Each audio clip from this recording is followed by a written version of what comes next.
seen TDI dal leen ak jàmm seen émission bi ngeen taamu di seetaan saa su nekk muy les 45 minutes de TDI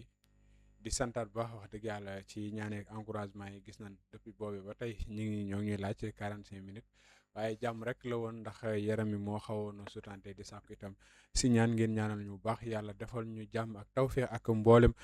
jullit ba kenn ku nekk mën a nekkaat ci tey activité di am mbégte bu baax saa su nekk wax dëgg yàlla di jàkkaarloo ak yéen di waxtaan ak yéen ci tolluwaay réew mi di fi dalal ay boroomi xam-xam tey nag ñu war a waxtaane loo xam ni fan yii yëpp moo lëmbee réewum Sénégal di réforme yi nga xamante si nag bëgg nañ koo càmbar foofee ca assemblée nationale muy L29 ak L30 nekk ñaari loi yoo xamante si nag parlement ba war nañ cee waxtaan ñu am mbégte dalal kenn si ñoom di député nekk foofee ca pencu ndaw réew mi tey ñu nar a waxtaan ak moom ci thème bi nga xam ni moom lañ leen nar a indil waaye bala ñoo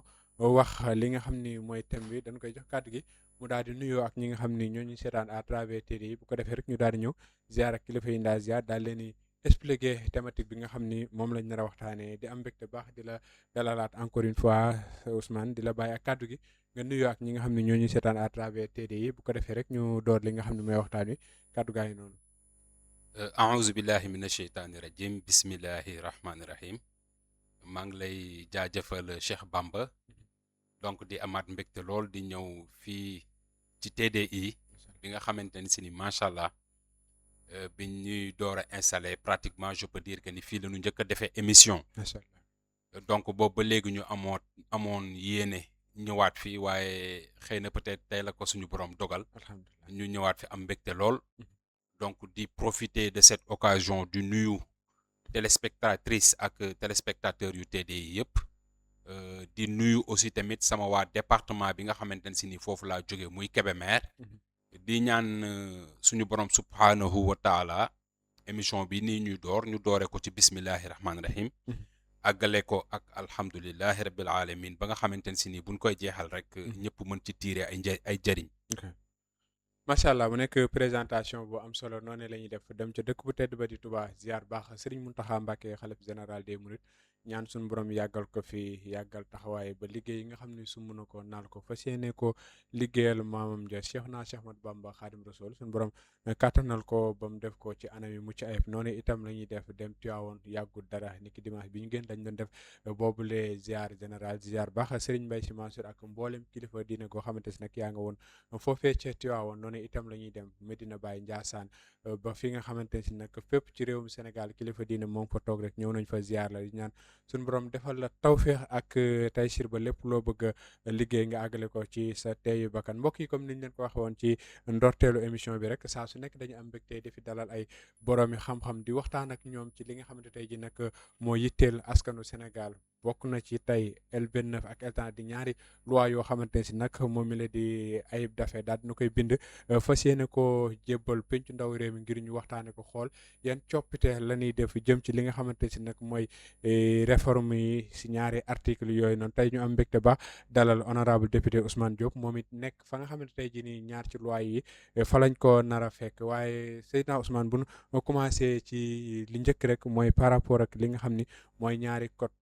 29 ak 30 tey ji boo ñu si mënoon a expliquer lan lay doon ci par rapport ak loolu.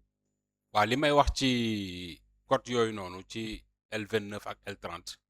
dañuy am mbégte ginnaaw bi ñu suñu président groupe parlementaire Mohamed Ayib Salim Daffé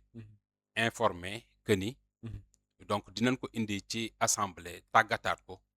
ba nga xamante ni si ni ñun démocratie biñ doon prôné bi ñu nekkee dans l'opposition doon ko réclamer plutôt j'allais dire ba yàlla def tey ñu ñëw fii nii ci pouvoir bi donc bëgg nañ ko instaurer ci loolu noonu rek damay def un petit rappel rek pour montrer que ni xaaruñu ba ñëw ci nguur gi pour mën a dénoncer ces cas-là bari na ci ay acteurs politiques yoo xamante ne si nii nekkoon nañ dans l'opposition suñu leader le président Ousmane Sonko doon dénoncer la manière bi nga xamante ne si ni noonu lañ leen doon traiter pendant ce temps-là parce que tout simplement dañu nekkoon ay potentiels adversaires yoo xamante ne si ni mënoon nañ sonal peut-être celui qui était là avec le régime passé ba tax na ci loolu aussi tamit bi ñu toogee ce qu'on a fait xam nga mënoon nañ ñëw comme ni ko régime yu bari di defee ñëw imposer wala ñëw jël une décision boo xamante ni si ni personnelle mais defuñu ko dañu woote waxtaan muy le dialogue national si vous vous rappelez si au effectivement. mois de mai vers fin mai début juin 2025 ok ñu woote dialogue fële ca centre international bu conférence Abdou Abdou Diouf Diouf. c'était le Sénégal en miniature acteurs politiques yëpp daje fa société civile ñëpp toutes les couches ñu war a waxtaane poñ yu bare yoo xamante ne si ni poñ bii nii da cee bokkoon da cee bokk. ñëpp jàppoon ni amoon na ay manquements yu bare yoo xamante ne si ni vraiment cela ne devait pas faire l'objet d'une déchéance électorale comme ni ma koy faral di waxee ba xam naa bu au cours du débat buñ ci gënee kii rek dinaa ñëw ci peut-être une toute petite comparaison rek pour une compréhension rapide donc de la chose ñu xam ni nekkul loo xamante ne si ni vraiment lu ñuy làmbatu la wala di def un quelconque calcul politique mais dialogue boobu noonu mën nañu bi ngeen di doon wax am na point yu bëri yoo xam ni da ngeen waxoon ni bu ñëwee day dañ mais boobee ba tey gisaguñ benn si point boo xamante ne si ni génn ngeen ko loolu tamit aussi boo si mënee ñëwaat dina am solo lool. ci dialogue boobu noonu pour wan li la rek Pastef démocratie lay prôné bari na ci point yoo xamante ne si ni waxtaane woon nañ ko ñu def ay proposition xam nga tey nit ki nga xamante ne dafa ñëw ni la lii laa bëgg tey bu ma ñëwee ni la Cheikh Bamba man kat lii laa bëgg nga ne ma lii nga bëgg de bëgg naa ñu retenir ci lii ñu dindi ci lii ñu téye lii ñu génne lii xam nga ki la woo en toute démocratie loolu daf la koy accepteel ba tax na point bi ni je peux dire que ni consensus donc lañ ci amoon et su ma defee comparaison bi tout à l'heure peut-être di nga gën a comprendre ak yeneen yi nga xamante si lu ci mel na par exemple le conseil de la magistrature bi nga xamante si ni le président daf ko waroon a quitter mu nekk lu ñu tegoon ci table bi ak yeneen point yu bare yoo xamante ne si nii vraiment déglu nañ acteurs yi ñu woowoon parce que dégluwuñ leen woowuñu leen woon rek pour le simple plaisir de les appeler mais dañ leen woo déglu leen jox leen nopp pour mën a au sortir maintenant de cette rencontre là ñu jël une décision boo xam ne xëy na peut-être bëgguñu précipiter les décisions finales raison pour laquelle am na ci yoo xamante ne si ni appliqué na ko am na yoo xamante ne si ni ba léegi mi ngi nekk en cours donc lépp rek dans le cadre de bien faire macha allah mu nekk lu am solo waaye dañuy ñëwaat rek expliquer ci nasaraan tënkal leen ko ci wolof ci par rapport ak L29 bi parce que am na ñu ko doon demandé saa su nekk mais daanaka ñaari loi yooyu comme ni ko Ousmane waxee honorable député noonu lay demee parce que article 29 dañoo wax ni nit koo xamante si nag nekkul ci fichier électoral bi doo mën a voter ñoom la article bi concerne qui ne peut pas ni voter ni être candidat maanaam L29 bi dafa définir les personnes qui peuvent être inscrits sur les listes électorales mu nekk article boo xamante daanaka moo ko bu L30 bi ñooyam parce que L30 bi aussi mi ngi wax ci code électoral bi nekk article boo xamante ni day compléter lii di article 29 introduisant une interdiction temporaire maanaam gàntal nit ci benn affaire ci ab durée wala sax une suspension du droit de vote wala ñu xañ ko li nga xam ne tey jii nii mooy droit am pour mu dem voter ji wala itam bokk sax ci fichier électoral bi ñu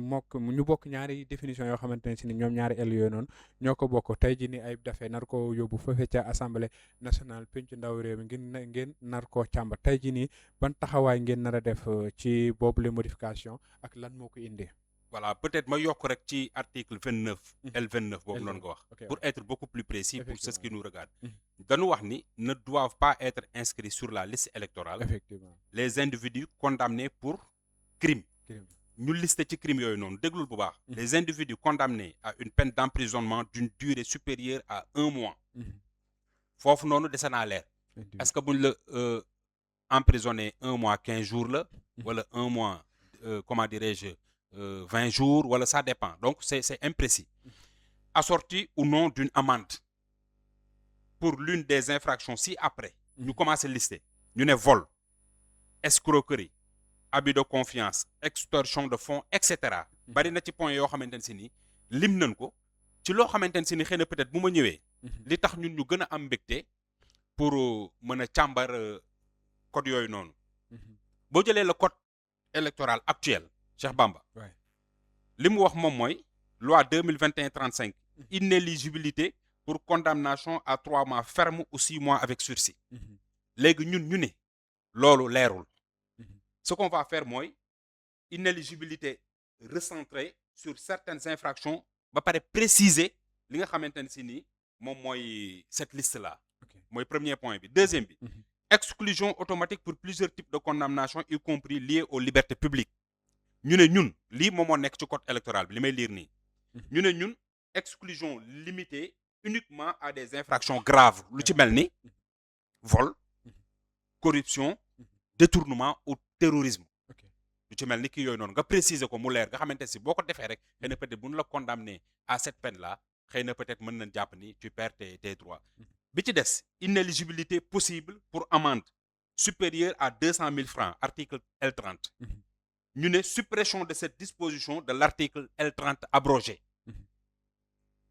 beneen bi ci des flou sur la durée des interdictions am na ay interdits yoo xamante si ni dafa am un flou maanaam leeraluñ ko ñu ne leerul quoi leerul ñu ne par exemple durée fixée clairement à 5 ans après la fin de la peine ok donc mu nekk point yoo xamante si beneen bi ci des large pouvoir d'exclusion donc champ très étendu ok ñu ne léegi foofu noonu dafa war a am une restriction du champ par exemple seules les infractions listées doivent être concernées ok bi ci des pas de distinction claire selon la nature de l'infraction macha allah code bi boo ko xoolee amul une distinction très claire ok ñu ne fii nii dañuy def une distinction claire seules les infractions spécifiquement entraînent l'inéligibilité ok risque d'exclusion pour infraction mineure ci code bi ñu ne ñun protection des droits civiques pour infraction non listée ok et bi ci mujj ñu ne un silence juridique sur certaines garanties donc ñu ne foofu noonu nanu clarifier davantage on doit faire une clarification et une harmonisation pour plus de sécurité juridique ok ba nga xamante ne si ni tey amaana ki nga xamante citoyen la bu commettre benn kii nii dina am par exemple benn sécurité même buy kii penam mu bañ a perdre ses droits donc en résumé donc ñun ce qui change concrètement mooy ok la réduction des cas d'inéligibilité dañ koy réduire fin des exclusions automatiques liées aux amendes ok encadrement clair dans le temps donc 5 ans protection renforcée des droits politiques et citoyens ce qu'on a toujours demandé et prôné et enfin le ciblage uniquement des infractions graves jàpp nañ ni démocratie fi mu toll nii war nga def par exemple infraction bu grave boo xamante ne si nii day mën a tax nga mën a perdre ce qui mais pas ay tappale wala ay yoo xamante ne si nii nga ñëw rek ñu ne la diffamation donc voilà door la amende ni la tu ne peux plus être éligible wala tu ne peux plus exercer ton droit civique à savoir le vol donc ñu ne loolu dañ koy dindi quoi de façon ramassée. ok tey jii lan lañ mën a jàpp ci bile réforme lan moo tax mu toog ba heure bi ñu si soog a wax xëy na peut-être à l'Assemblée liggéey bi bari na de telle sorte que macha allah maa ngi la koy wax léegi rek nous avons des minutes comptées loo bàyyee loo bàyyee rek loo def rek am nga leneen loo bàyyi leneen looy xaar ba tax na y a beaucoup de réformes qui sont en cours yoo xamante ne si ni xëy na peut-être jàpp nañ ni moment bi c'est le moment le plus propice et yaakaar naa ni sax waroon na gën a teel nii mais lu ci nekk rek dañuy xool le moment le plus approprié pour ñu indi ko mais nekkul question calcul politique parce que boo duggee ci fànn politique bi li ñu lay wax moom mooy dama ciy jaar dañ naan c'est pour protéger le leader Ousmane Sonko mais Cheikh Bamba may rappeler ma ni le président Ousmane Sonko il est toujours sur les listes ñu ci listes yi voté en 2024 jiite tête de liste nekk député ñu namee ko premier ministre mu bàyyi poste député boobu noonu dem primature et cetera ak yeneen yoo xamante si ni peut-être mën nañu ko développer donc kan la ñuy protéger qui bénéficie donc de ces lois là yi nga xamante ne si nii peut-être ay nit de mauvaise intention ñooy tenir ces discours là rien que rek pour peut-être jiix jaaxal xelu nit ñi mais fort heureusement ba que les Sénégalais ont maintenant compris ni nga xamante ne si nii donc politique bi noonu lay doxee fii ci Sénégal. ok bala ñu ñëwaat ci réforme mu amaat leneen lu ma sërxal mu jëm ci conseil constitutionnel seen diggante yéen député yi ak ñoom parce que tey jii nii gisaguñ loi boo xam ni voté ngeen ko assemblée nationale ñu def recours ban jox leen ci ndam bi ci mujj bokk na ci ministre bi nga xam ne moom lañ dénk wàllu communication di Alioune Sall am benn secteur boo xam ne bëggoon na koo changer am tuuti def mais bi conseil constitutionnel xoolee mbir yi am na ci ay amende wala sax ay mbir yoo xamante ne si jàpp na ni dëppoowul ak yoon lan mooy indi loolu parfois wala loi yi da ngeen jékki-jékki rek proposé wala da ngeen ci dut gëstu ba am ci certitude soo ko yóbbu foofee ci assemblée lan mooy jafe-jafe bi. mais primo Cheikh Bamba loolu day wane ni dañuy wane ni régime bii fi nekk soppi na doxalin. mi ngi soppi ay doxalin yoo xamante si ni loolu lañ fi ràññee woon. mais dans le passé est-ce que boo daan gis par exemple une loi nga xam ne loi bii nii dafa yitteel régime bi fi nekk lool bu conseil constitutionnel buñ ko soumettre est-ce que pendant ce temps-là ñoom ñeme woon nañ di def leneen lu dul loo xamante ni si nii xëy na peut-être régime boobu loolu la bëgg pour des calculs des avantages donc des loo xamante ne si nii daal ñoom seen njariñ lay doon donc am na calcul bu ñu doon def mais maintenant li ñu remarqué moom mooy ils sont laissés libres à eux avec la tête reposée donc ñu def seen ay délibération donc ñu def loo xamante ne si nii xëy na peut-être buñ ko soumettre le peuple dinañ xam ni kat vraiment justice bi neew ma c'est une justice très indépendante mais au moins régime bii nii tordrul seen loxo weñul seen loxo liñ ci mën a gis moom mooy corps boo mënti jël rek pratiquement il y a du ma wax peut-être des manquements mais am na ñoo xamante si peut-être taxawaay bi ñu war a taxawee ñoom duñ ko am c'est partout dans tous les corps au niveau de la justice dégg nañ le premier ministre Ousmane Sonko wax que ni on a une justice minée am nañ justice boo xamante ne si nii c'est pas tous les juges ñii dañu am impartialité totale ñeneen ñi xëy na peut-être par des calculs wala comme li ma ko waxee des avantages et autres ñoom toujours seen xel foofu la toll ba nga xamante ne si nii dañuy def loo xamante ne si nii xëy na peut-être ñoom leer nañ ni sax loolu àndul ak éthique ba tax na rek li may waxaat rek moom mooy conseil constitutionnel gëdd bi mu am lañ ko jox ba mu mat sëkk bu ñu proposer une loi ñu jàpp ni am na loo xamante ne si ni dàq nañ ko wala am na loo xamante ne si accepté nañ ko nous ne pouvons que comment dirais-je respecter cette décision judiciaire là ba pare nag jéem a xool nu ñuy fexe ba peut-être dans l'avenir tëggin yoo xamante ne si ni foofu xëy na peut-être amul benn échappatoire day ñëw donc jàll lettre à la poste loolu daal moom mooy te nag ba pare ma fàttali la c'est des experts yoo xamante ne ñoom la ñuy liggéeyandool donc mën naa ni quelque part y a problème mais toujours nouveau la wala ci côté bon peut-être des deux côtés parce que da ngeen koy jiiñante de temps en temps mënuma toog fii nii conseil constitutionnel moom la ñu war a ŋaañu mënuma toog que ni moi qui suis député xëy na peut-être liggéey bi ñu def on fait un excellent travail à l'Assemblée nationale avec tout le temps nécessaire mais comme li ngay wax rek ndaar xëyul sotti donc petit à petit xëy na peut-être dinañ dem ba proposer une loi boo xamante ne si nii xëy na peut-être du am virgule buñ ciy changer et bon ce ne sera que voilà ok macha allah mu nekk lu am solo dana ñëw ci enjeu démocratique tey jii muy wàllu réforme est-ce que tey mën nañoo jàpp que ni lu nu mel day tax lii di démocratie avancé su sunum réew wala yan xalaat ngeen xalaat ci yile loi bu ngeen ci defee ay changement Cheikh Bamba waratuñu toll actuellement fii ci Sénégal di organiser lu mel ne élection di tànn naan diw dana bokk wala diw du bokk wala ainsi de suite ces calculs là doivent cesser te lii nii day firndeel que ni yoon boobu noonu la ñu jël on a pris ce chemin là waratul am des calculs politiques parce que yow yaa fi nekk xëy na peut-être bëgg nga perdurer wala xëy na peut-être yaa ngi calculer yeneen mandat ba tax nga bëgg a faagaagal wala nga gàllankoor nit koo xamante ni si ni tout bon citoyen remplir tous ses droits am critique yëpp pour mën a participer à une élection yoo xamante ni si ni askan wi ñoom ñoo war a tànn nga ko koy xañ lii da koy montrer donc je peux dire que ni prôner la démocratie buñ koy wax lii nii firndeel na ni que ni régime bii nii fi nekk vraiment démocratie la woote ndax xëy na amaana mënoon nañ toog pourtant li ma la wax nii lan moo tax tooguñu croiser les bras xaar ba élection ñëw ni président Ousmane Sonko defoon aux législatives de 2024 mu def ko ak élection par exemple yi nga xamante ne si nii mooy dans l'avenir moom la ñuy kii nga xamante day ñëw rek mi ngi ci liste yi le jour du vote mu dem vote ji déclarer sa candidature et autres lan moo tax mais c'est parce que dañu bëgg a wane ni y a des gens qui ont subi ce tort là et que loolu dañ ko bëgg a corriger pour de bon. ok jàppoo leen ni da ngeen koy bëgg a lijjanti ngir seen leader nekk candidat. mais nu ñuy lijjantee sunu leader. mais Cheikh Bamba dafa mel ni yow. parce que tey jii ñaari ell yi nii ku ñëw rek am nga loo ci def. xam nga yow umpale wu la ni que ni le président Ousmane Sonko dañ ko causé tort. ndax bu ñu ñëwee ak gis li fi xew lépp man du ma sax ñëwaat du ma revenir aat dans le passé ci lu jot a xew parce que sénégalais yëpp teg nañ seen bët gis li xew ñu malmené ko gazé ko barricadé ko xoqatal ko tooñ ko tëj ko parce que tout simplement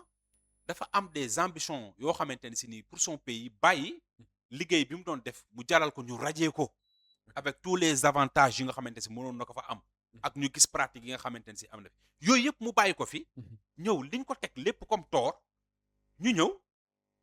ba li yàlla di def li def ñu emprisonné ko ba ñëw teg fi loi d'amnistie boo xamante ne si nii c'était pour se protéger eux d'abord loolu noonu raxas lépp élection am fi mu bokk ñu ñëw indi loi bi nii ñu ne mais on protège kii kan donc moi je pense que ni loolu waa opposition bi ñooy tenir ce discours là parce que comme ni ñuy comporté woo à l'Assemblée rek ñoom ils n'ont pas d'argument solide yoo xamante si mën na convaincre les citoyens sénégalais. ok fi mu toll nii ñoom dañuy làmbatu ba defe nañ ni même bu nu waxul ci le président Ousmane Sonko ñoom duñu exister moo tax tous les moyens sont bons pour tirer sur lui mais Dieu a fait que bon voilà autant on tire sur lui autant il persévère il va de l'avant et bon loolu ñëpp xam nañ ko quoi. ok macha allah. mais sànq am na loo doon liir Mhm. amut loo xamante ne si laale na ci diggante Mame Mbaye Niang ak Ousmane Sonko. comme par exemple comme lan. coow li amoon seen diggante ba mu nekk fii nii ngay wax diffamation mu sanctionné woon ko mu am inéligibilité amende bu mu war a joxe. possible pour amende supérieure à 200 000 francs. Ok. article L30. loolu laal na ko de seen mais leader mais mais Mamba Cheikh Bamba. Cheikh Bamba Mhm. yow da nga ñëw nga ni da nga dem ñu condamné ko diffamation plus une amende loolu la ñu wax Ouais. amende de je ne sais combien de millions xaw ma 200 millions xaw 200 ma quelque millions. chose comme ça ndax lan nga ni daf la diffamé rapport amul rapport am na ainsi de suite et tout ce que cela a donné au finish mais loolu est-ce que war nañ bàyyi pour un cas patent loolu noonu di wéy nga ba nga xamante si ni ëllëg tey jii man bu ma nekkoon par exemple président wala ma am benn posture Cheikh Bamba am des ambitions politiques par exemple ñu waxtaan ci plateau nii mu wax benn wax nii rek nga ni dem convoquer diffamation ñu dem justice bi xëy na peut-être ñu nekk ñoom aussi tamit complice ñëw teg la ay daan ñu ne la mënatoo bokk dootoo voter da ngay perdre sa mais loolu c'est léger c'est la raison pour laquelle ñu ne lii dañuy supprimer lii dañ koy supprimer cette disposition là pour teg nag loo xamante ne si ni tey balaa ngay perdre parce que le droit civique dafa nekk loo xamante dafa fort ok le citoyen il a ses droits il a ses devoirs mais dafa am ay droits am léegi buñ ko bëggee xañ ci ay tappale ñu ne lii nii dañ koy supprimer maintenant nag beaucoup de gens vont dire que ni xëy na peut-être dafa laal cas Mame Mbaye Niang ak yooyu noonu mais loolu sax liñ ci war a wax lépp des na de am na yu bari yoo xamante ne si ni dans l'avenir mi ngi ñëw et incha allah ñu bari am na lu ñuy xaaraat conseil constitutionnel de. non mais am na lu ñuy xaar même ministre de la justice war na ñëwaat par rapport à ce dossier là il y a du nouveau il y a du nouveau boo xamante ne si nii mi ngi ci kaw table ministre bi xam naa ne incessamment les sénégalais dinañ ci am un aperçu donc pour dire que ni vraiment donc ciblé wuñu kenn donc braqué wuñu kenn protégé wuñu kenn on protège le citoyen sénégalais. ok macha allah mu nekk waxtaan wu am solo wax dëgg yàlla amaana nit ñi da ngeen gën a comprendre li làqu ci ñaari article yooyu ak ni mu ko lissé surtout que expliqué détails yi nga xam ne moo ci nekk ak comparaison bi nga xam ne indi na ko waaye Ousmane buñ desaatee ba tey ci waxtaan parce que ñu si bari biñ gisee publication bi Ayib dafay def automatiquement dañuy calcul politique la dañoo bëgg a ragg seen leader ngir ñu ñëw mu nekk mbir mu doy waar askan wi di koy wax tey ji lan nga leen ciy tontu en tant que député yi nga xam ne yéen a ngi xaar loi yooyu ngeen war cee càmbar. li may wax ci loolu noonu rek moom mooy de quoi ont-ils peur. Ousmane Sonko bañ a bokk lan la ñuy ragal. Ousmane Sonko bañ a bokk. mais loolu rek réponse la yow nit koo xamante ni si ni yow jaral na la nga remuer ciel et terre pour mu maj a bokk ci ay élections yoo xamante ni si nii moom liñ ko doon topp ay tappale la. te ñëpp xam ko teg seen bët. li ma leen di wax daal moom mooy man l'appel que je voudrais lancer c'est de faire en sorte que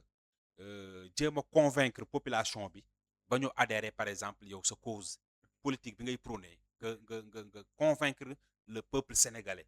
ñu mën la topp mën la jox bopp jox la nopp mën la déglu comme ni ko Ousmane Sonko defee depuis son arrivée tenir un discours véridique tegu ci yoon boo xamante si yoonu jubbanti la bëgg a yóbbu Sénégal foo xamante ne si nii pratiquement je peux dire aucun pays en Afrique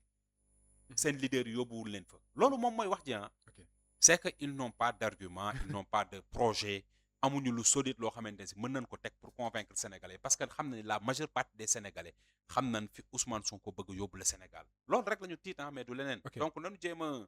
nañu présenter quelque chose de plus solide de plus convaincant pour vraiment ñu am une appréciation positive venant de la population. seen ñaar luwaay moom xam naa bu leen Abdou Mbow fekkee assemblée dina non mais on les attend on les attend de pied ferme parce que lii nii dañuy defaat seen show comme ils ont l'habitude de le faire dañuy defaat show comme niñ ko faral di defee bu commission amee doo leen gis te la majeure partie du temps les travaux en commission sont tellement importants parce que ci loolu noonu ngay déterminer ba xam est-ce que da nga koy voter est-ce que jox nga aval ministre bi est-ce que duñ ñëw duñ teew ils sont toujours absents est-ce que seen teew dina fa am njariñ ndax bu fekkee ñani fekk juróom lañ wala sax ñeneen fekk 4 la moom mooy nekk mais 5e personne. ils sont membres de commission. lu leur lu vote mu wax est-ce que leur dina voix ça compte. ok ñoom membre de commission lañ seen voix day compter. ok donc et dañu war a voter. maanaam wala bu ñuy bu ngeen waxtaan ci abstenir wala bu ne dañu contre ñu xam ñu am des statistiques très fiables yoo xamante ne tey buñ koy mais duñu ñëw. dañuy bàyyi jour bi nga xamante ne si ni ci la écran yi di ñëw ñu ñëw def seen show jéem a leurrer la population mais nag on les a compris. loolu ça ne peut plus passer te sénégalais yu ci bare comprendre nañ ce jeu là ba nga xamante ne si nii et maa ngi lay wax ne la ñu ngi waajal aussi tamit ay lois yoo xamante ne si ni par rapport à l'absentéisme ñu ngi koy waajal non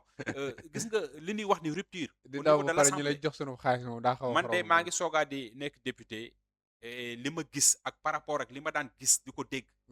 di ci teg sama bët y a une très grande rupture au sein de l'Assemblée nationale. su ma ko doon listé fii nii dinaa am sax lu ma fàtte.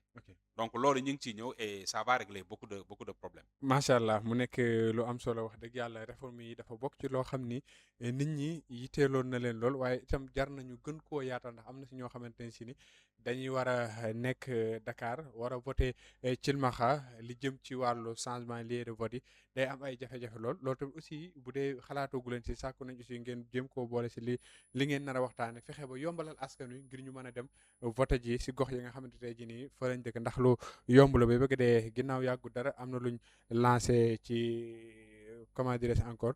li nga xam ne moom la kii jiite Alioune Sall jëm ci wàllu numérique muy ay réformes yu am solo yoo xam tey ji nii pour nga wut la connexion satellitaire effectivement pour nga am ko connexion dugg ci plateforme yi def ay demandes c'est vite fait mu nekk lu am solo tey ji ñu war a ñëwaat ba tey ci réforme yi ndax mën nañoo jàpp que ni dina am benn influence boo xam ne dina ko def si prochaine échéance yi nga xam ne moom lañ dëtmal bu yi nga xam ne mooy si njëkk a ñëw muy élection locale yi ndax yi réforme dina am benn influence bu ci def. waaw mooy li ma wax influence bi muy am rek moom mooy permettre à tout bon citoyen tout citoyen bi nga xamante ne si ni am nga des ambitions politiques moo xam da ngaa bëgg sa gox fal la moo xam da ngaa bëgg daataan baatu askan wi moo xam da nga bëgg présidentiable mu nekk loo xamante ne si ni vraiment du am benn galgal boo xamante ne si ni un calcul politique moom moo koy teg maa ngi lay wax tout récemment rek on prépare gis nga Cheikh Bamba et assemblée bi nii dañ fi fekk ci règlement intérieur bi loo xamante si ni daawuñu ko doxal ñu koy doxal les questions au gouvernement daaw gis le gouvernement muy teew les auditions des ministres maa ngi lay wax ni la à partir du 21 de ce mois incha allah la semaine prochaine on va procéder à l'audition de tous les ministres yi nga xamante ne si ni ils vont passer à l'assemblée d'ailleurs léegi nii rek maa ngi toog di remplir benn formulaire donc benn questionnaire boo xamante ne si nii donc loolu c'est des initiatives à saluer daawul am ñi ngi fexe ba muy am donc loolu askan bi daf ko war a xam et de surcroît ma lay wax ni la voté nan benn loi boo xamante ne si ni ça va permettre à l'Assemblée de disposer d'une chaîne parlementaire loolu dina leeral ñi nga xamante ne si ni moom mooy tappalekat yi ñi nga xam ne bu commission jotee du ñu ñëw bàyyi ba plénière ñëw ñu ñëw donc def comme li ma la wax nii rek def du bruit def tapage fii nii provoquer nit ñi après dem seen yoon askan wi yitteelu leen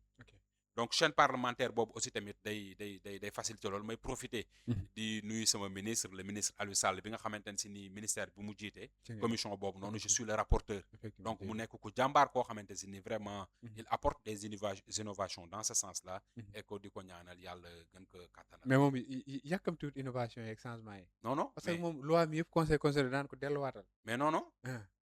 du question de yàkkamti parce que man gis naa ministre mais des fois dañuy fàtte moom laa ci gën a bàyyi xel ndax ci ñun ci non c'est un travailleur c'est parce que c'est un travailleur ok parce que ñun mooy suñu ministre on est askan obligé de suivre ay askan wi activités ñoom ñoo ni dañoo yónni yàkkamti ñu ok mais pourquoi traîner le pas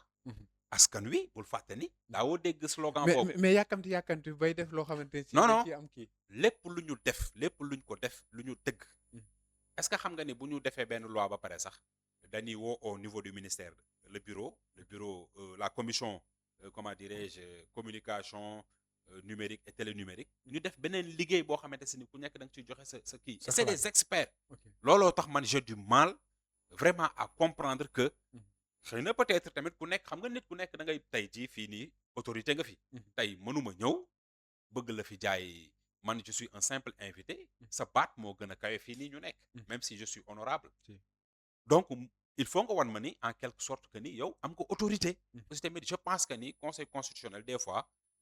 fànn boobu la ñuy bëgg kii wane un tout petit peu leur autorité et bon wax ni ñoom aussi tamit kenn du leen jam naa ni entre guillemets mais bon c'est un travail qui est fait de la façon la plus correcte et sérieusement, je peux dire, Mhm. pour ne pas dire trop. ok Donc voilà, loolu la quoi. macha allah mu nekk lu am solo dañ ciy desaat ba tey ci réforme yi ndax wax dëgg yàlla comme ni nga ko waxee buñ ko doon expliquer amaana dinañ fi nar a fanaan te du jeex mais dañ siy ñëwaat rek ci par rapport ak waxtaan yi concertation yi comme ni nga ko waxee ci commission yi nga xam ni am na assemblée nationale ndax li ñuy faral di gis mooy bala ñoo door dara rek dañ koy jébbal le président de l' assemblée nationale El Malick Ndiaye bu ko defee bu ci commission bu ci loi yooyu noonu yitteel ñoom ñooy concerté wu di wax après gisanteeg peut-être ndax wax dëgg yàlla yàgg nañu invité fii ñi nga xam ne bokk nañ ci société civile waaye à chaque fois ñoom li ñuy wax mooy impliqué wu leen si dara ci li nga xam ne mooy am foofee ci assemblée nationale ndax tey lii nar a xew nii yéen a ngi ci def ay concertation ak ñi nga xam ne war ngeen ci waxtaan ak ñoom ndax xel moom wax dëgg yàlla du doy. waaw foofu noonu ci dernier point bi nga wax avant may ñëw ci sa question bi. ok waay bu ñu soumettre loi bi nii dañ koy jox le bureau de l'Assemblée nationale avec la conférence des présidents ok ñu statuer ci tënk jàpp date pour la commission technique. ok bu ñu terminer ci commission technique boobu nga xamante si ne la présence de tous les membres est obligatoire foofu la tappale bi di commencer. ok bu ñu paree ci loolu nag après ñuy sogaa di dem séance plénière donc loolu moom mooy format bi nga xamante si ni. noonu lay demee ma quoi. ñëwaat un tout petit peu en arrière. Euh, la société civile mënuñu wax ni melewuñ leen ci les travaux là qu'on est en train de faire. ok maa ngi lay wax ci dialogue bi nga xamante ne si nii organisé woon nañ ko je peux dire que ni toutes les parties prenantes de la société civile ñi ngi fa woon teewe woon nañ ko. Mhm. c'était le Sénégal en miniature pour effectivement résumer. oui, on avait suivi. acteurs yëpp xeebuñu kenn. Mhm. religieux bi voilà kilifa aada bi kilifa comment dirais-je toutes les autorités. Mhm. waa société civile ñi nga xamante ne si nii les partis politiques. Mhm. foo jël rek ci askan wi amoon nan ku leen représenté koo xamante si donc loolu yaakaar naa ni élargir moom moo ko tax a jóg waxtaan moom moo ko tax a jóg dialogue comme son nom l'indique donc man dégguma fenn ñoom fu ñu waxee que ni xëy na peut-être duñ leen mêler wala kii la raison mais bu activité amee à l'Assemblée public bi day ñëw teew et dans ci public boobu noonu am na ñoo xamante si ni société civile la ñu bokk am na ñoo xamante ci ay parti politique la ñu bokk am na ñoo xamante ne bokkuñu fenn c'est juste des sympathisants am ñoo xamante ne si ni xëy na peut-être citoyen la yu bëgg a xam ni assemblée bi di mën naa ni assemblée bi ni muy doxee nii man rappelé wu ma depuis ma xàmmee ba léegi nii benn assemblée bu ma sa doxee nii man rappelé wu ma ko et souvent damay def ay échange ok ak yenn acteurs politiques yi nga xamante xëy na peut-être ñoo ma gën a féete mag mais dañ lay wax ni la cette assemblée là se donne vraiment ñi ngi def de leur mieux ñi ngi liggéey donc ci kii boobu noonu exclure nu kenn ba pare ñu am un président très ouvert président Malick Ndiaye que je salue de passage mu nekk koo xamante ne si ni très ouvert et très démocrate des fois sax ñun majorité bi dañ naan est-ce que nekkul ni ñële sax la gën a privilégié à travers ni muy doxalee ñoom ak yooyu noonu ak liñ daan gis dans le passé ni mu daan doxee. est-ce que yërëmu leen rek jàpp ni ñi dañ fee néew du doole question de yërëm non mbir mi gëm-gëm la. ok moom loolu la gëm loolu lay doxalee. la démocratie da ngay gis par exemple un collègue député de l'opposition toog fële di wax lu ko neex di yooxu ci salle bi di perturber mais daawul demee noonu dans le passé soit dañ la daan exclure nga génn salle bi wala nga kii mais day naxtaan. mais nit ku nekk nag nit nga ci naxtaan boobu yow da ngay dem ba xam ni yow mii lii nga nekk jaaduwul nga revenir à de bons sentiments.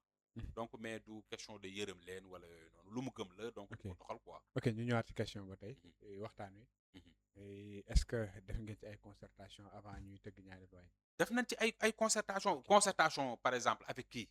société civile bi mais bien sûr mais suñu président bu ñu des waree acteurs tëgg kii politiques mais y comme a ñi des ngeen doon experts wax est-ce que xam nga ni am na ay experts yoo xamante si ils ne sont pas de Pastef toujours dañ leen di demander leur avis di waxtaan ak ñoom di weccante ak ñoom xalaat di échanger ak ñoom di dem ak ñoom ci ay débats télévisés ainsi de suite loolu c'est une façon de recueillir leur avis et xool ba xam ban taxawaay la ñu mën a am est-ce que askan wi épouser na ko wala est-ce que askan bi épouser wu ko est-ce que c'est pour le bien de la population est-ce que donc on se pose toutes ces questions là ba tax ni avec ce régime là exclusion mënul am te boo xoolee ni ñuy doxalee rek donc war a mën a xam que ni exclure nu kenn la preuve mais xoolal le gouvernement actuel li ko composé est-ce que ministres yëpp Pastef lañu bokk donc ministres yu ci bare ils ne sont pas de Pastef et qui occupent des postes très stratégiques buy wane ni loolu lépp c'est juste pour boole pour dajale wan ni que ni le dénominateur commun bi nga xamante ne si moom lañ am muy Sénégal ñun ñëpp ko war a liggéeyandoo mais pas une partie boo xamante ne si nii rek bon parti je veux pas dire parti politique une toute petite partie boo xamante ne si ni ñoom ñooy nekk seen point rek di def li leen soob quoi. ok yi les réformes est-ce que narut a indi li nga xam ne tey mooy ay risques ak tension ci wàllu politique wala société bi est-ce que xalaat ngeen loolu. yaakaaruma ko tension comme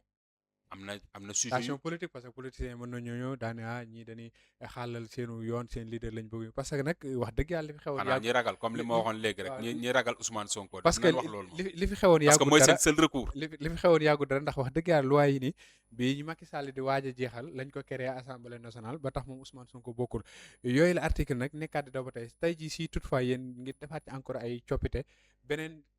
assemblée bi ñëwaat aussi day bëgg a laaloo est-ce que tey jii mënu leen a waxtaan yéen ci biir député yi ngeen fexe ba yenn loi ak texte yi mbindeef du ko laal ku manti doon da ngeen koy censurer de telle sorte mais que Cheikh Bamba comparaison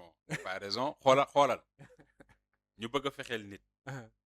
parce que wax bañ dëgg a yàlla loolu bokk. lépp su fekkee nañ ko suñ kanam la ñu xewoon ragal moom. nit yëpp ay nit ki bu tappale. bokkee Mhm. xëy na peut-être mën na leen yóbbu foo xam ne ñoom sóoraale wuñ ko woon parce que dañ ko doon minimiser tout au début Ah. ñu dem ba xam ni les choses sont sérieuses ñu xam ni kii nii jox nañ ko nopp ñu profité indi seen ay loi teg ko mais loolu la ñu bëgg a dindi ok justement loolu la ñu bëgg a dindi pour que ultérieurement Mhm. dans l'avenir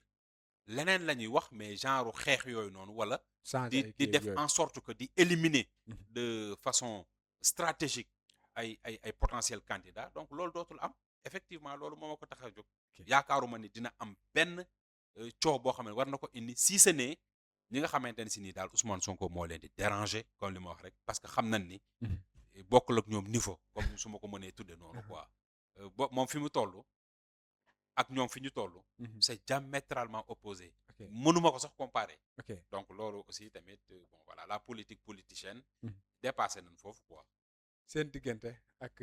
coalition Diomaye président. bon coalition boobu noonu bëgguma ci xuus trop dans la mesure où man bokkuma ci ok moi je suis de Pastef laa xam Pastef laa bokk sama leader c'est Ousmane Sonko. ok maintenant vu les jalons posés wala les actes posés par la coalition Diomaye ñun ñëpp xam nañ ko le président Diomaye bi ñu ñëwee et ça fait partie des recommandations yi nga xam ne bokkoon na ci dialogue ñu ne nañu dindi nga nekk président ba pare nekk chef de parti parce que ñun ñoo ko waxoon Pastef mu nekk lu ñu respecté mu démissionné de son parti Pastef qui l'a porté au pouvoir grâce à Ousmane Sonko le premier ministre Ousmane Sonko mais kooku bu démissionné si parti bàyyi fa parti boobu nga xam ne moo ko fal tax ñu xam ko def ko président mu ne dafay créer coalition Diomaye mais à quoi vont penser les gens est-ce que xalaatul ni que ni moom dafa bëgg xàll yoonu boppam est-ce que nekkul ni dafa xalaat un éventuel deuxième mandat est-ce que y a beaucoup de questions yoo xamante ne si ni qui taraudent l'esprit des gens mais daal man coalition boobu noonu je ne la reconnais pas ok parce que li ko taxoon a jóg moom mooy dem nañ ba xam ni def ay calcul xëy na peut-être bu ñu demoon ak loo xamee ne laal na turu Ousmane Sonko rek mën na indi ay gàllankoor ñu teg la coalition Diomaye 2024 mais foofu noonu la yem pourquoi vouloir poser des actes yuy semer le doute donc dans la tête des gens loolu xëy na peut-être ñoom ils sont la réponse mais man vraiment man moom voilà. macha allah wax dëgg yàlla waxtaan wi am na solo la te it aussi solo si gën mooy maanaam degré bi nga xam ne am na ko ak quintessence parce que wax dëgg yàlla nit ñi day baax lool à chaque fois lii xew assemblée nationale ñuy am ñenn si ndaw ya fay nekk toog ak ñun di leen expliquer ñuy gën di comprendre parce que tout à l'heure rek am na ay comparaison yoo fi liir nii wax dëgg yàlla mën naa ni tey laa koy soog a gis mu nekk lu am solo wax dëgg yàlla ngeen xaatum ko fii ci ay papier daanaka lépp lu si nit soxla pour am information da nga koy xam te expliquer ko détail ba mu détail mu nekk lu am solo ci loolee la ñuy dem rek daw ci li nga xam ne mooy perspective yi balaa temps bee jeex ndax war nañoo dem seen département xool ba xam askan wa nga xam ne moom ngeen fa nekkal jéego yi nga xam ne yéen a ngi leen koy doxal foofee ca assemblée nationale tey jii bu ñëwee ci réforme yi ginnaaw bu ñu ko defee ba tare yan garantie lañ ci mën a am de telle sorte que dinañ ko mën a appliquer te du am benn jafe-jafe. garantie yi ci nekk moom mooy. mooy li may wax rek. on a un régime qui respecte le peuple sénégalais. qui respecte beaucoup même je dirais. le peuple sénégalais ba tax na li ci am moom mooy man application donc de ces réformes là gisuma ni dana poser problème. dans la mesure où keneen ku fi ñëw xanaa xëy na peut-être leneen yitteel la mais bu fekkente ni si ni développement Sénégal kese moo la yitteel. bu fekkente ni si ni démocratie kese moom moo la yitteel. bu fekkente ni si ni jox nit ñi seen àq ak seen yelleef rek moom moo la yitteel. il ne doit pas y avoir de problème par rapport à l'application de ces réformes là donc ba tax na aussi tamit fekk nañ réew mi. ci jafe-jafe yoo xamante ni si nii et le régime est en train de faire des prouesses di def des résultats probants yoo xamante ne si ni loo gàtt xel xam ni kat nguur gi nii kat jàmbaar nañ vi fi ñu fekk le pays ba tax na moo réforme yooyu noonu plan de redressement économique social bi nga xamante ne si ni gis nga jéego yi ñu ci def le premier ministre porté idée bi ñu koy exécuter muy def des résultats yu probants yaakaar naa ne parmi tant d'autres réformes qui sont en cours yaakaar naa ne bu ñu ñëwee sénégalais yi dinañ ko épouser et dinañ xam ni seen i njëriñ kese lay doon macha allah. ok jërëjëf Ousmane macha allah waxtaan wi am na solo lool kon dañuy ñëw pour jeexal rek ci par rapport ak réforme bi tey jii ndax mën nañoo jàpp que ni ouverture si wàllu démocratie la nekk wala stratégie politique la boo xam ne da ngeen koo teg. non du stratégie politique. Ok. c'est une ouverture plutôt. comme li nga wax vous avez trouvé le bon mot. ouverture la ok pour mën a permettre à tous les citoyens soucieux du développement de ce pays-là et qui ont des ambitions politiques ñu bañ a am benn jeexi jaaxa benn xalaat boo xamante ne si nii ëllëg mën nañ jàpp ni kat man mii bu ma amee ay ambition politique mën nañ maa galgal Ok. parce que tout simplement xëy na peut-être représenté naa ci réew mi loo xamante ne si nii nit ñi jox nañ ma nopp donc ouverture la et bul fàtte ni Cheikh Bamba les hommes partent mais les institutions demeurent gis nga bu ñu demee ñun kii nii fi lañ koy bàyyi et keneen ku ñëw si vous êtes animé d'une bonne foi mais da nga koy conserver bu fekkente ne si nii nag leneen moo la kii te yaakaaruma ne fi mu toll nii dinañ def une arrière maanaam dinañ dellu ginnaaw sur le plan démocratique loolu moom yaakaar naa ni Sénégal tollootul foofu Ok. léegi kay concernant les pas démocratiques yaakaar naa ni ci kanam la war a jëm mais pas di delluwaat ginnaaw ba tax na vraiment mot bi nga employé je pense que ni c'est le mot ok le plus approprié donc Ok. ouverture la ok pour mën a permettre vraiment que comme li ma waxoon rek li ñu bokk ñun ñëpp muy Sénégal ñu tabaxandoo ko képp koo xamante ne si ni vraiment am nga ay ambition yu sell nga mën a ñëw indi sa pierre à l'édifice à la construction donc de ce pays là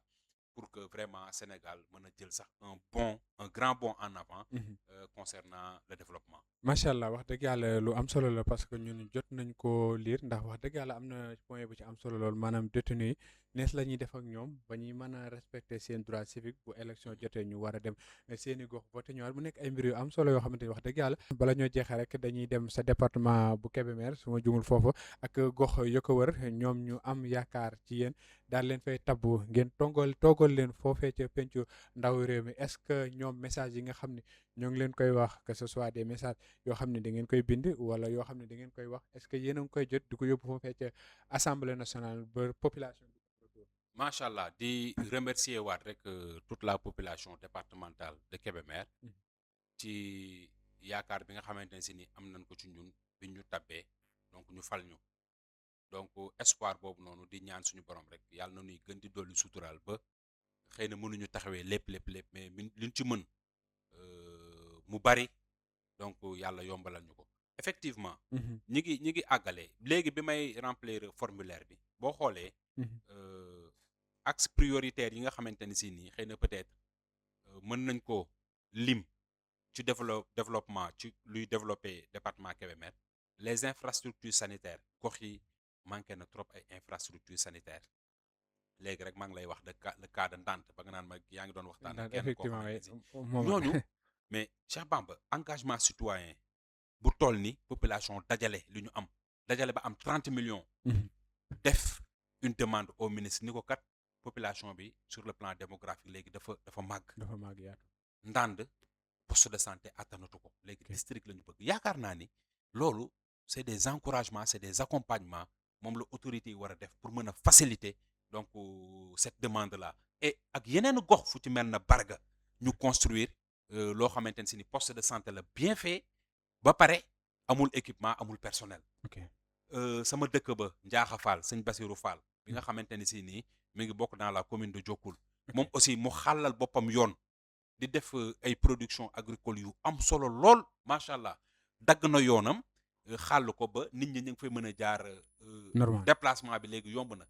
samp ay lampadaires yoo xamante ne si nii avec ses propres moyens bëgg fa def aussi poste de santé mais ñooñu da nga leen war a encourager parce que ñooñu ñu ngi lay tendre la main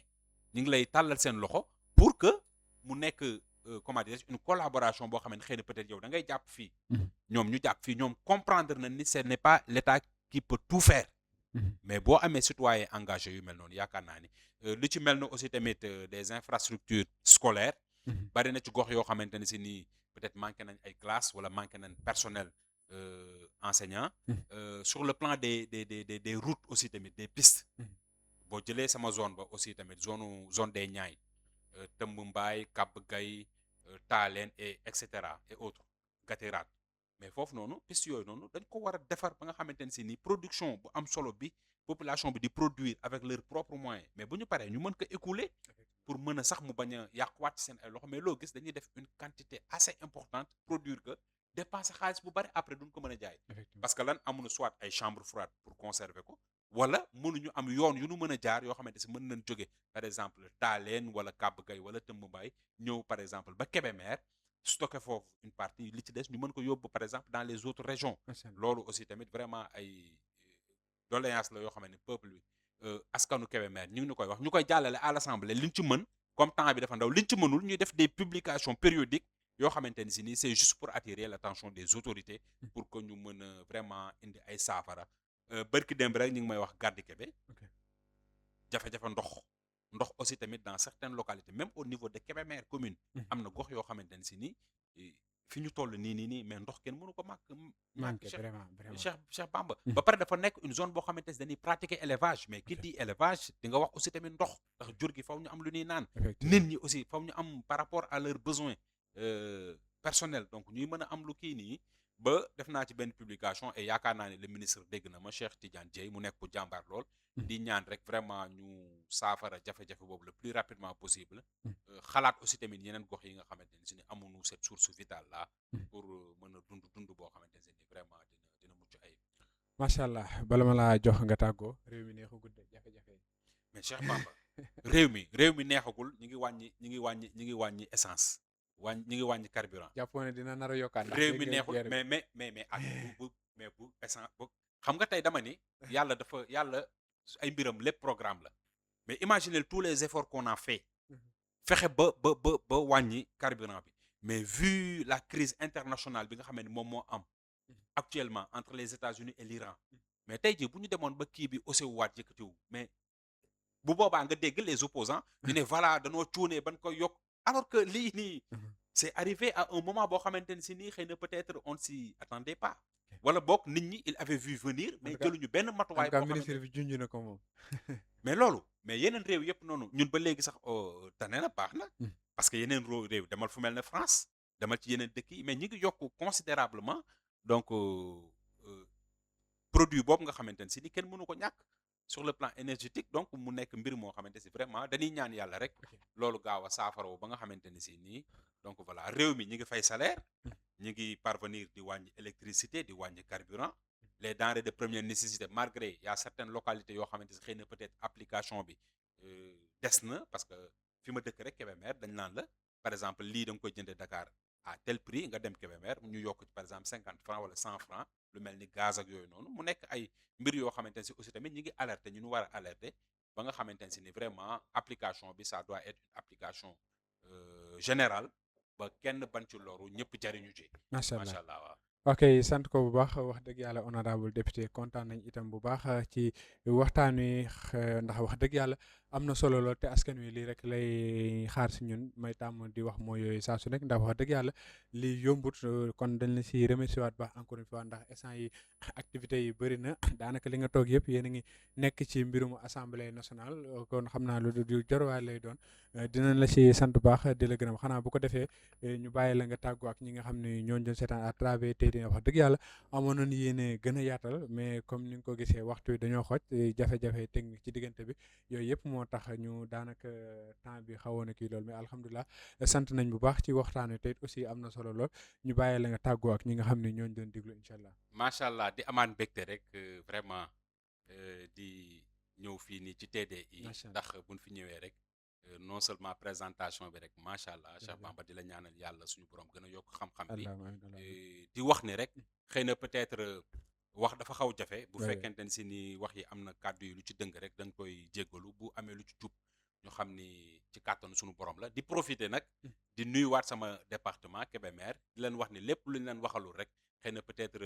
dafa accès gul ci ñun wala ñun ko war a wax xëy na peut-être danoo joteegul ci ñoom ba tax na toutes les doléances ñu ngi koy faire passer damay profiter rek di souhaiter un joyeux anniversaire à mon fils sama sëriñ donc sëriñ Fallou donc Mohamed Fadel Diop di ko ñaaneel yàlla suñu boroom def ko magum l'islam teg ko ci yoonu siraatal mustaqim donc ba ay njariñ ay waajuram fekkee njariñam di souhaiter également aussi tamit un joyeux anniversaire à l'une de mes chéries donc Yacine Diop madame Kébé di ko ñaanal aussi tamit ñu dem moom aussi tamit vraiment ba xale yi di ko teral mu am lu kawe njortam ci ay objectif am macha allah. macha allah jërëjëf sant ko bu baax gërëm ko doon am mbégte saa su nekk di ànd ak yéen émission les 45 minutes de tey di leen jox dig daje ëllëg incha allah jërë ngeen jëf.